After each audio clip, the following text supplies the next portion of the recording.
Okay, so picture this. You're the Tennessee Titans, and you've got the number one pick in the 2025 draft. Everyone's watching, wondering what you'll do. Do you play it safe? Go with the obvious QB pick? Or is there a bolder move, maybe even a game changer out there? That's what we're diving deep into today. This article arguing that the Titans should draft QB Shedeur Sanders. And get this, they think they should draft his top receivers from Colorado, too. I mean, bring the whole band over. We got some scouting reports, too, to help us break it all down. So is this genius? Or are we in crazy town? But by the end of this deep dive, you'll be able to decide for yourself. Let's start with Shedeur Sanders himself. The article highlights some pretty impressive college stats. Over 4,000 passing yards in 2024, completion rate 74%, and over his whole college career, over 13,000 passing yards. I mean, those numbers definitely catch your eye. But what do they really tell us about his potential in the NFL? Well, those are some big numbers, for sure. Okay. No doubt about it. But yet, you're right, we need to dig a little deeper here.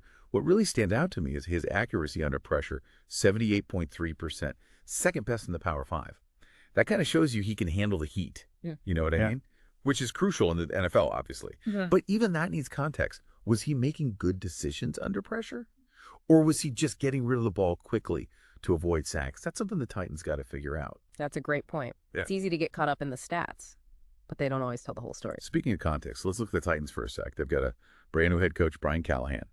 And he's all about that precision passing game. The article mentions his system's big on quick decisions, rhythm timing, that kind of thing. So how does Sanders fit into all of this? That's where things get really interesting. The article says Sanders audibled on 47% of snaps in 2024. Now that seems like a good fit for Callahan's system, right? But it could also mean he was trying to get out of bad plays, or that Colorado's playbook was super simple. To really understand how well he fits, the Titans would need to watch the film, see why he was making those audibles. I see what you mean. So it's not just about the numbers. It's about understanding the reasons behind them. Okay. But let's say Sanders does have that knack for reading defenses, making quick decisions. The article takes it a step further with this receiver revolution idea. They're saying the Titans should draft not just Sanders, but his entire receiving corps from Colorado, Westerhorn Jr. Shepard, the whole shebang to Tennessee. What do you think? Well, it's definitely a bold move. The idea is to put Sanders with guys he already knows, guys he's got that connection with, try to skip that rookie learning curve, maximize his potential right out of the gate. But is it realistic? It's even a good idea. That's what we need to figure out. Okay, so let's figure it out. Then give us the rundown on these receivers. What makes them so special that the Titans would even think about using multiple draft picks on them? All right, let's start with Montana Wester. He's that reliable slot receiver. His contested catch rate is insane, 94.7%. And remember, the Titans were dead last in third down conversions last year. Having a guy like Wester who can move the chains consistently, that could be huge for them. That's a great point. Third down efficiency was definitely a weak spot for the Titans. What about the other two? Okay, next up, you've got Trayshawn Horn Jr. He's that explosive playmaker, 5.8 yards after catch per reception. Shows you he can make guys miss, turn those short passes into big gains. He can bring that spark their offense needs. So Wester for consistency, Horn Jr. for explosiveness. What about Shepard? What does he bring? Well, if you need someone to own the red zone, Jordan Shepard's your guy. He's that big receiver who can win those jump balls. He had a 68.9% contested catch rate in 2024. Exactly the kind of weapon the Titans need, especially considering they only scored touchdowns on 48.3% of their goal-to-go situations last year. So on paper, at least, these receivers seem to address some of the Titans' biggest weaknesses on offense. But is it really worth using multiple draft picks to build that Colorado connection? That is the million-dollar question. And that's where it gets really interesting. We need to dig into the draft strategy itself, the risks, the rewards, and whether it's just a cool theory or a recipe for success. Okay, before we get too far into that, let's take a closer look at these scouting reports you brought. What are they saying about Sanders? Do they back up all the hype? Oh, now we're getting to the good stuff. These scouting reports give us a whole other layer of insight into Sanders' potential. We'll get into the details soon. But let's just say they paint a pretty fascinating picture of this young quarterback. And it's a bit complicated, too. These reports really highlight Sanders' leadership qualities, maturity, work ethic, things like that. Those are invaluable traits. You can't just teach those. But there are some concerns, too, like about his arm strength. Apparently, some scouts think he needs to bulk up a bit to really make it in the NFL. Interesting. So we've got this mix of strengths and weaknesses, both in the stats and in his overall profile. But the article doesn't really talk about the risks of this draft, the whole band approach. I mean, it sounds good in theory, but isn't it kind of risky to bet so much on college chemistry working in the NFL? It definitely is. And honestly, that's what makes me the most skeptical. The NFL's a whole other ballgame. The speed, the complexity, the Yeah. pressure, it's a huge step up. Even if Sanders is super talented, there's no guarantee he'll make that jump, you know? And what about those receivers? What if they just can't keep up with NFL competition? College success doesn't always mean you'll make it as a pro. Exactly. Look, Wester's contested catch rate is amazing. Yeah. But what happens when he's going up against bigger, faster, more physical corners? Can Horn Jr. still break tackles against NFL linebackers? And can Shepard win those jump balls in the red zone when everyone's bigger and stronger? Those are all big questions the Titans need to think about. Okay, so there are definitely some red flags. But what if it works? What if that Colorado connection just clicks at the NFL level? Like, think about the Bengals. They drafted Burrow and Chase. They already had that chemistry from LSU. And look how that turned out. You're right. The Bengals are a great example of how this could work. But it's important to remember they didn't just stop there. They also built a great offensive line to protect Burrow. And they got other weapons too, like T. Higgins and Tyler Boyd. It wasn't just about recreating the Burrow-Chase connection. It was about building a complete offense. So even if the Titans go all in on this Colorado group, they can't forget about the rest of the offense. Exactly. They still need help on the offensive line. At running back, maybe even tight end. This receiver revolution can't be the only thing they do to improve the offense. Makes sense. It's about finding that balance. Maximize the potential chemistry, but also build an offense that can last. So something that worries me is Sanders' tendency to hold onto the ball too long. The scouting reports mention it. The article doesn't really address it, though. Isn't that a big concern? Especially with a questionable offensive line. You're right to point that out. That was a red flag for me, too.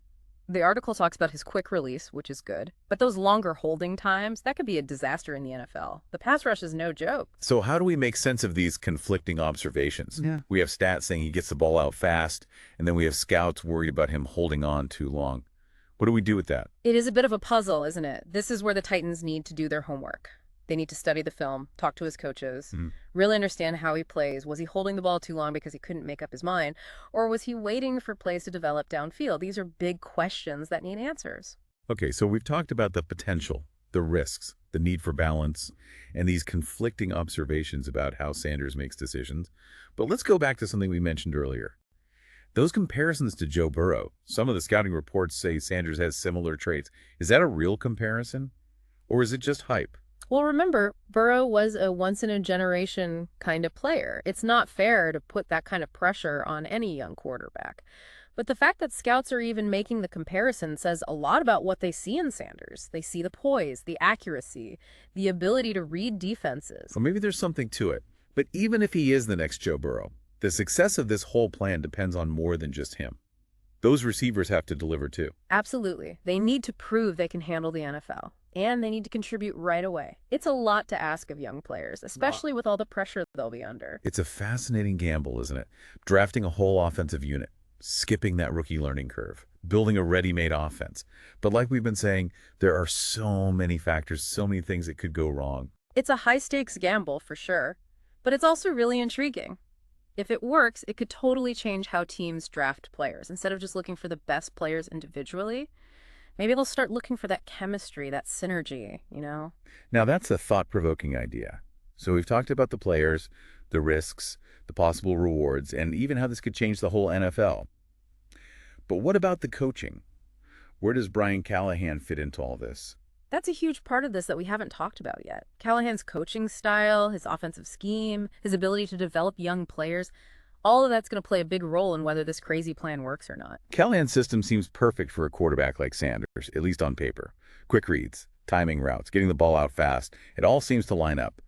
But can he actually create an environment where these young guys can succeed? Can he handle the pressure and expectations that come with such a bold move? That's the real question, isn't it? It's easy to get excited about the draft, the potential of these players. But in the end, coaching is what's going to make or break this whole thing. Totally agree. We've seen it so many times. Talented players who never reached their full potential because the coaching wasn't there or the system wasn't right. And then you see average players do amazing things with the right guidance. Exactly. So yeah, the Titans might be tempted to just throw these guys together and hope for the best, but they need a plan. How are they going to develop these players? Both individually and as a unit. It's like putting together a puzzle. Yeah. Right. You might have all the pieces. Yeah. But if you don't know how they fit together, you'll never see the whole picture. Perfect analogy. And to keep going with that analogy, Callahan's the one holding the puzzle box. He's the one who needs to guide the process, make sure everything fits. So as we wrap up this deep dive, what's your final verdict? Is this bold strategy brilliant or totally crazy? Honestly, it's a little bit of both.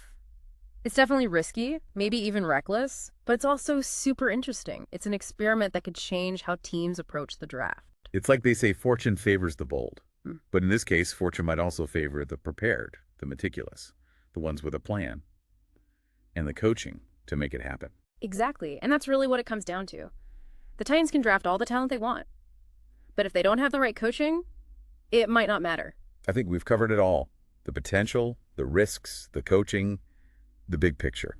So what's the one thing you want our listeners to remember? Talent's important, sure, but it's only part of the equation. Coaching development, a vision for the future, those are just as important. The Titans have a big decision to make, and their future might depend on whether they can see past the hype and potential and focus on what really builds success. Well said. It's going to be interesting to see how this all plays out. Every draft has a story that grabs everyone's attention. And this one might be the most interesting one yet. Thanks for walking us through this deep dive. It's been great. Happy to do it. It's always fun to explore these complex scenarios, and to our listeners, keep an eye on the Titans. They might be about to do something amazing. Or it could be a total disaster. Only time will tell.